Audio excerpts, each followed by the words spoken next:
Hey there, I'm your host, Leslie Randolph. I'm a self-confidence coach for teenage girls and the self-confidence coach you wish you had as a teen. Honestly, I'm the self-confidence coach I wish I had as a teen because I know I could have saved myself and my mother a whole lot of heartache if I'd only known then what I know now. I hope to save you some of that suffering by sharing the lessons I learned late in life right here on Why Didn't They Tell Us? Welcome to the show. Hey, happy people. Welcome back to Why Didn't They Tell Us? The show where I share my lessons learned late in life so you can know better sooner. I am so excited for today's show because I have brought in reinforcements. I brought in someone else who I love and admire to share her lesson learned late in life. And so we're going to just have a conversation together. I will tell you a little bit about Lydia, and then I will let Lydia introduce herself. Lydia and I met when we went through coach certification together from the Life Coach School. A very fast friendship was formed, one that was based on just mutual admiration and respect and a whole lot of accountability and a lot of love. I mean, just love for each other. So it is an honor to have Lydia on here today for her to talk about her message and mission and the work she does with her coaching practice, Authentic and Alive. I'll let Lydia tell you a little bit more, but hey, Lydia, welcome to the show. Thank you for having me. It is beyond an honor for you to be here. Why don't you kick it off by telling people, in addition to my intro, who you are and what you do? We'll get into the why next. How about that? Yeah, sure. So I'm Lydia Han. I am an acne mindset coach, and I help women struggling with acne stop hating themselves and their skin. That's fabulous. So an acne mindset coach. What does that mean, Lydia? So if you at some point or another have struggled with acne, you probably know that acne is so much more than the external challenges that you deal with. There's so much that goes on internally that I feel like not enough people talk about. It affects how you show up at work, how you show up with your friends, with your own families, what you say yes to, what you say no to. It really affects every aspect of your life. And a lot of that stems from your mindset and how you're choosing to think about it moment by moment. So what I help my clients with is not necessarily how to treat their skin, because there could be a million different solutions as to what might heal someone's acne versus another. But it's really going back to the basics of the stories you're telling yourself about your skin and how that affects your life on a daily basis. Yeah. So talk a little bit more about that, because I've had the privilege of, working with or talking to Lydia over the past couple of years and knowing that when clients come to her, sometimes it is this idea of like, thanks so much.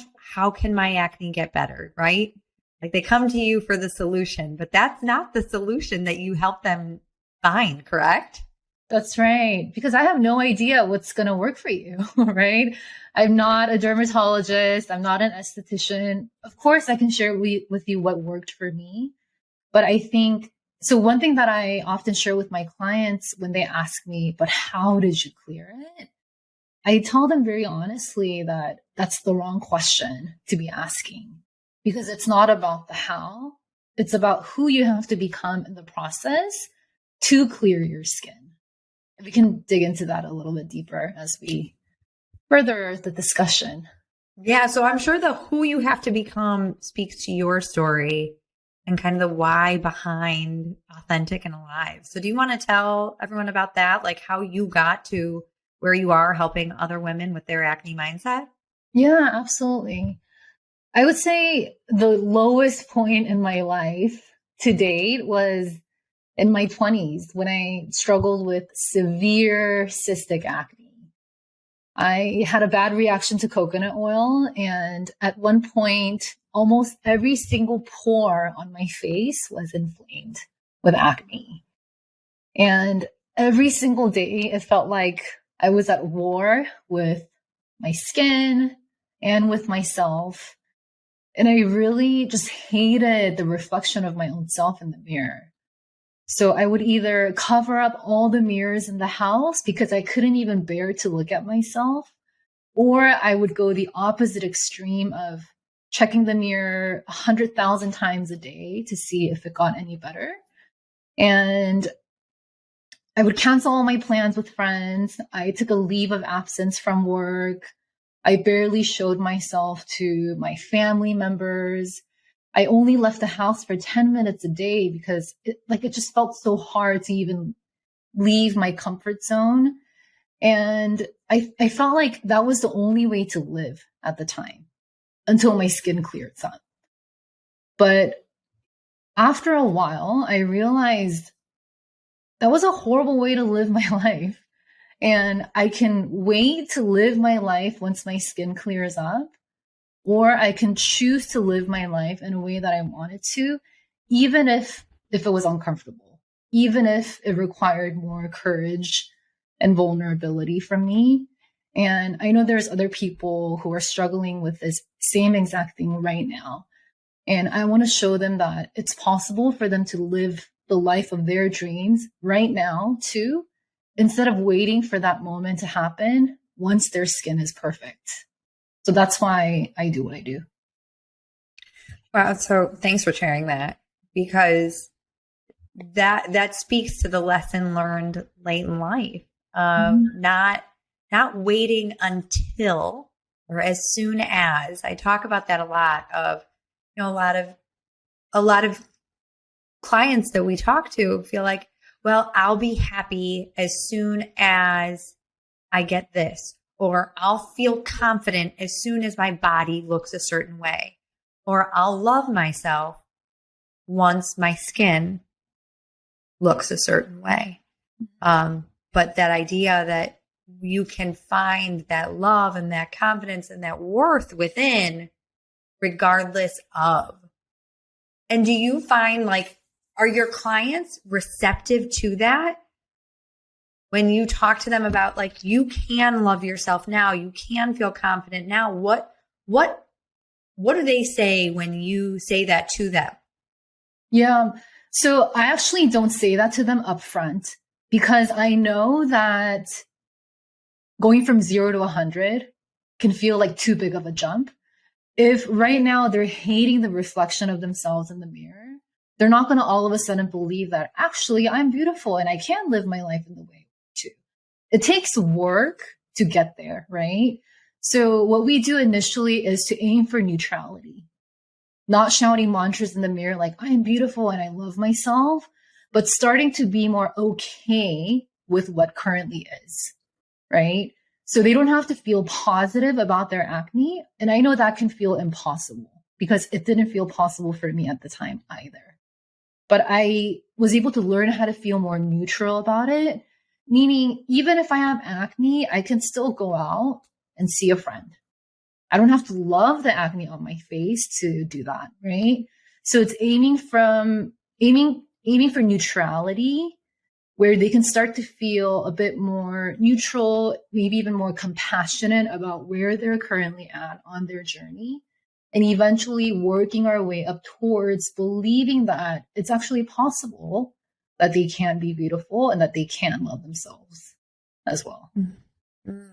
So on that journey, that's so interesting to me, right? So we're not going to go, and anyone that knows me knows I love a mirror mantra. Lydia's laughing because I'm assuming because she knows I love a mirror mantra. Yes. But I appreciate that, right? Oftentimes I'll say to people, like, this isn't about like just think happy thoughts, and certainly you don't want to gaslight yourself because that takes away from that self-trust that anyone would want, to develop of, yeah, I believe what I'm saying to me. So what would that look like? Like, truly, if a friend, if a young woman is trying to go out, but she's looking in the mirror and thinks, I can't possibly go out. I'm so hideous. But the goal ultimately, is to live a life you love, to go out with friends, to not stay locked indoors. So how could you support her in just getting out the door? Yeah. So I think first it's catching yourself in the moment when you're saying these mean things to yourself in the mirror. For me, it was, ew, you look disgusting. I don't know if anybody's ever going to love you when you look like that. Or, oh my gosh, you look horrible. And all of these things I was telling myself in the mirror, it felt like they were just facts that I was reciting, right? There couldn't be any other possible scenario that I tell myself at the time, or at least that's what it felt like. But it's catching yourself in the moment as you're saying these mean things to yourself in the mirror, and then pausing for a minute to just ask yourself, how does this make me feel? Because when I was being mean to myself, I felt pretty horrible. I felt really sad and depressed. I felt hopeless. And so no wonder I canceled my plans and hid under the covers at home, right? So it's really catching yourself in the moment and making a deliberate choice. Do I want to keep telling myself this that makes me feel horrible? Or do I want to tell myself a different story? So I think the biggest aha moment for my clients is often recognizing that there's acne, and then there's the stories that they tell themselves on top of that. And that second part is what really creates the suffering and the pain. Because there are people out there who have acne who are not hurting so much from it deeply, right? So the acne is just the neutral thing, but it's the stories that we tell ourselves on top of it that causes the suffering and the pain. And that story is those critiques and those horrible words that you were saying to yourself in the mirror. That's the story that you're talking about. That's right. Mm-hmm. That's exactly. And that right. part's optional. That part is totally optional. Yeah. So a lot of what we learned in coach certification, and I think Lydia and I both bring it into our practice, is there's fact and there's fiction. And what I love what Lydia is saying is she's not trying to dispute fact. If you have acne, that is a fact. If there is acne on your skin, that is a fact. But how you talk to you and what you think and make that acne mean, that part is the fiction. That part is the optional. Yeah, that's right. So, I mean, go ahead. A concrete example that I can share with you is I still have a lot of scars on my face. Even if you can't tell on Zoom, like I still see it. And the story that I used to tell myself about my acne scars is that, oh my gosh, I still haven't healed. I can't believe I still look like this, which then made me feel really horrible about myself. And then I made an intentional decision to tell myself a different story, which is, look how far I've come. I am so proud of myself. I've healed so much and I've grown so much. And in a way, now when I look at my acne scars, it's a way for me to remember the growth and the journey that I've been on over the years. So totally different story, same exact situation, acne scars, right? And how has that story changed your life? I mean, obviously you feel better, right? But how else does that show up for you in day-to-day life? I think I have just learned how to be more empathetic and compassionate towards myself. I mean, it's a journey, right? It's not like a on and off button you just turn on one day when you no longer have any negative thoughts or negative self-talk. But it's just recognizing that I too am a human being and I too can tell myself stories. But now I guess the difference is I get to pick and choose more of the stories that I want to keep telling myself versus feeling out of control where the stories are just being told to me is what it used to feel like. And there was no any other option. There was no other option for me at the time. So it's just recognizing that all of these stories are available to me. And what do I want to pick and choose that serves me and my life? If that makes sense. Yeah, totally. So I guess I want to ask you though, like, do you think 20-year-old Lydia would hear this? Like how, and I guess this is how you talk to your clients, right? Like because when they come in, I'm so certain that like, it's very hard at first to even fathom looking at it any differently. And certainly if they've been, living with acne for a long time, that is a story that feels pretty real and unchangeable. Mm-hmm. So how does that work even begin? I think it's going back to what I was saying earlier, recognizing that there's acne and there's the stories, right? One, it's normalizing the acne on your face. So many people deal with it at one point in their lives or at some point in their lives. For some people, it's in their adulthood. For some, it's in their teenage years. Like acne is a normal thing. And there's a woman named Byron Katie, whom I love. She often talks about loving what is, right?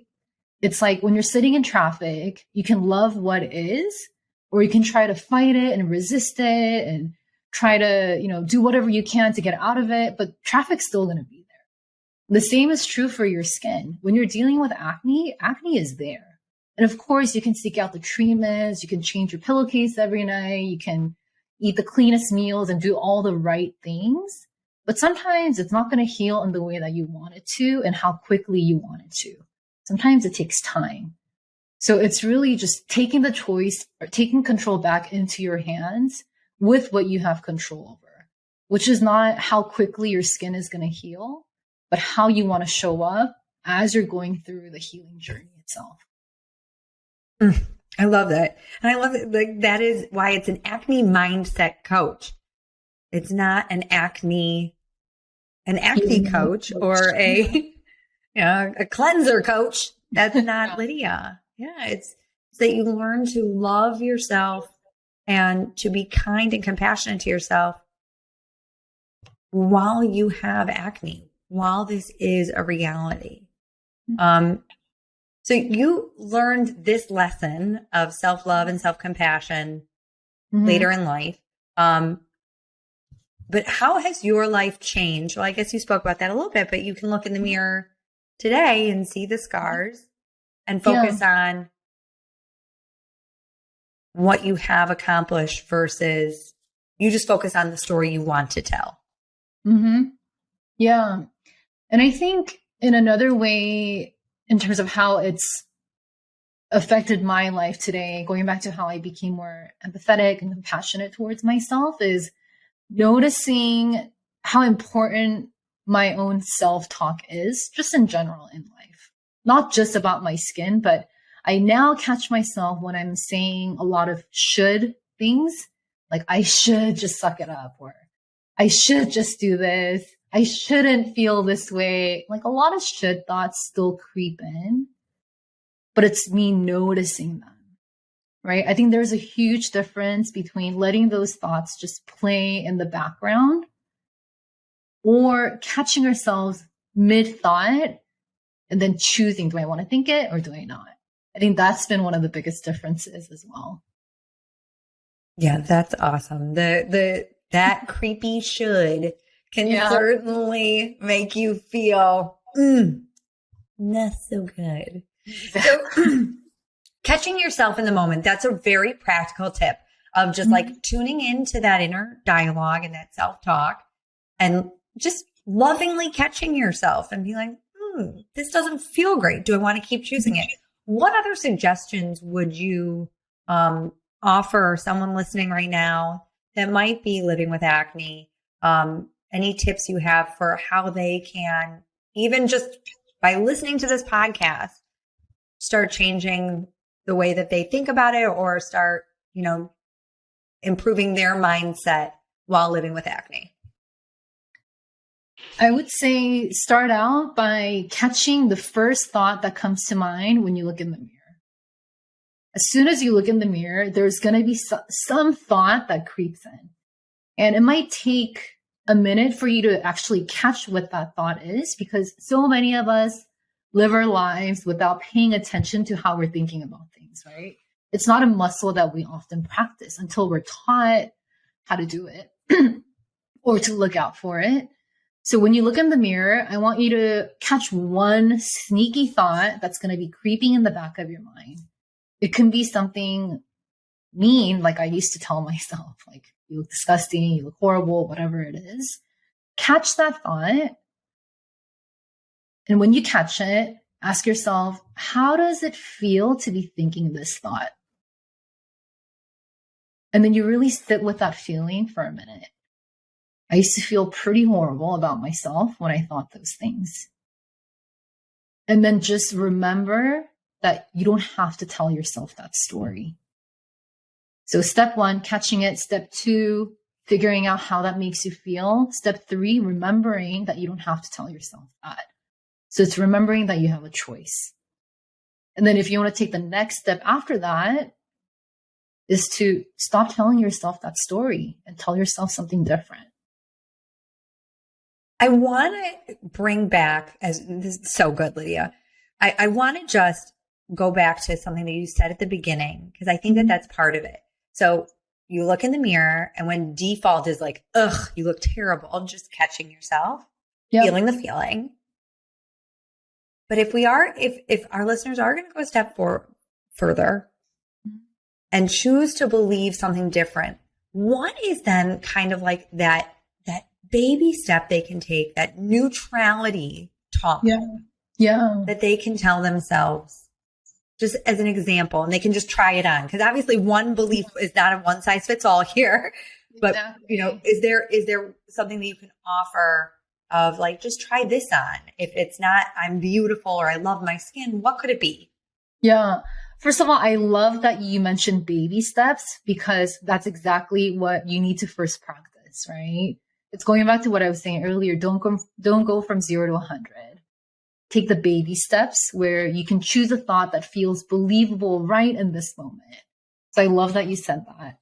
For me, it's really looking at your whole being.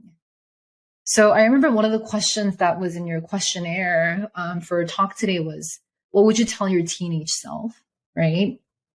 And what I would tell her is, you are so much more than your skin. You are so much more than your face. You are so much more than your body. You are also your heart. You are also your mind. You are also your energy. You are all of these things. So one thing that you can try on is thinking about your whole self. Your skin is just one little aspect of who you are, right? Your whole being. What else is there that you like about yourself, or that you maybe don't dislike about yourself, right? Something that you feel more neutral about. It could be something like, I like how I am compassionate towards other people. I like that I am a punctual person. I don't know. It could be something totally random, not related at all, but something else that you like about yourself, right? Or I'm a good listener, whatever that is for you, because again, you're so much more than one aspect of your life. So what is there about you that you like or don't dislike? And I love that so much, because you know what else that does? It takes some of the power away from the acne, right? When you look in the mirror and you are defined solely by the acne, it gives all of the power to the acne. But when you look in the mirror and you remember all of what makes you so wonderful and worthy and amazing and human, right? It reminds you that your acne is just acne, right? It takes away some of that control that you might feel the acne has. Yeah, exactly. Because I think it's so true. Like, what you focus on multiplies, right? I mean, that might sound cliche, but I think it's so true. If you're constantly focusing on your imperfections, the breakouts on your face, the things that you don't like about yourself, you're going to see more and more of those things when you look in the mirror. Oh, see, I have a crooked nose too, and my teeth are not perfect, and oh, my hair looks so weird today. Like, it's so easy to go down that rabbit hole. But if you take a step back and look for, what do I like about myself? And start to train your brain to look for more and more of those things, that will continue to multiply as well, right? Yeah, I love that, because that is ultimately what mindset is training your brain. And what are you going to give the volume to? Is it that default thought right when you look in the mirror that you've been thinking that has you staying home and not living the life of your dreams? Or is it a more mindful, intentional thought that has you focusing on that bigger picture? It is 100% training your brain of what to focus on. And as you say, like to magnify, because it will get bigger and bigger if you keep giving it that power. Exactly. If you keep giving it that power. That's right. So good. So good. So that, thank you to your teenage self. I'm sure she appreciates those words of wisdom.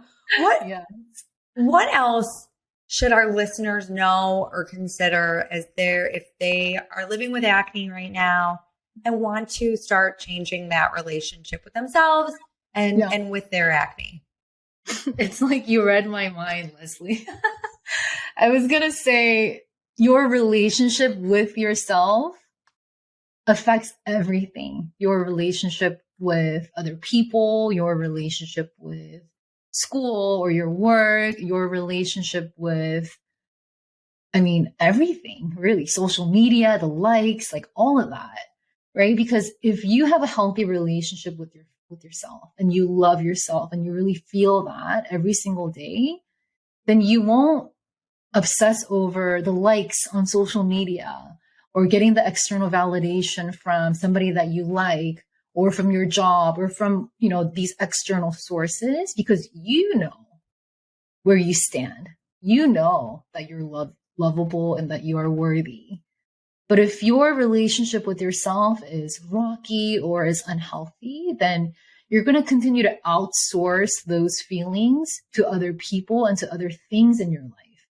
The likes, the validation, the pat on the back, or somebody sending you a text, telling you something to make you feel a certain way, right? Like it's so easy to outsource those things. So I would say it all starts here, your relationship with yourself. That's where it all begins. And so certainly, one way obviously to improve that relationship with yourself is how you talk to you when you look in the mirror, right? So you covered that, but how are other ways to improve your relationship with you? That's ultimately all we're striving for, right? Because I would say like the ultimate ride or die, it's you. You're looking at her. She's your forever friend. So how can that, in addition to the self-talk, just improve that relationship with you? I think it's the same as any other relationship that you want to cultivate, right? If it's a friendship, for example, like you and me, right? We check up on each other. We talk to each other. We're there for each other.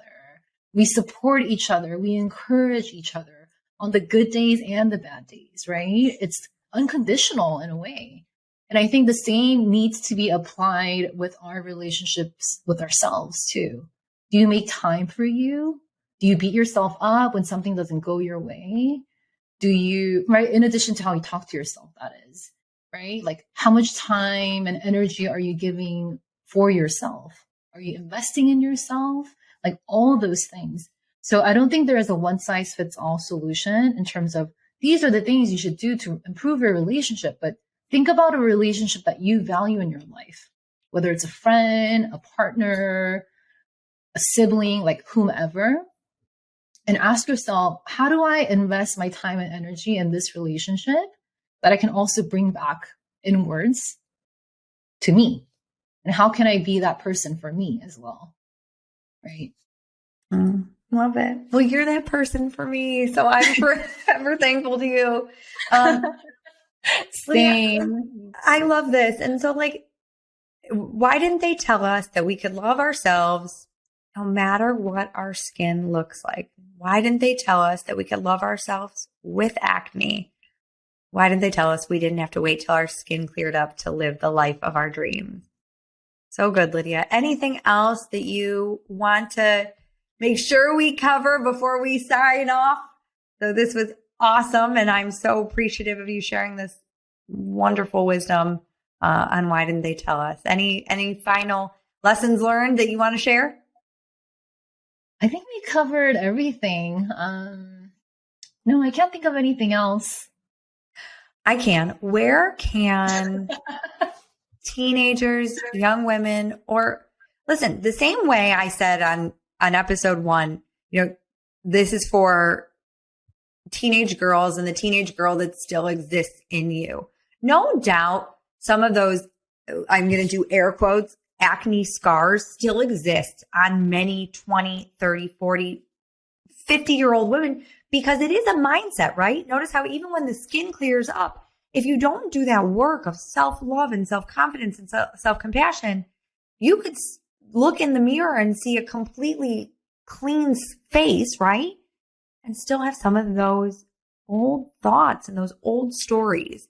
So I just wanted to throw that out there of while Lydia is a acne mindset coach, that's not a prerequisite. No doubt. If the mindset isn't fixed, if you still talk to yourself like you did then, please find Lydia at Authentic and Alive. Lydia, how can people find you?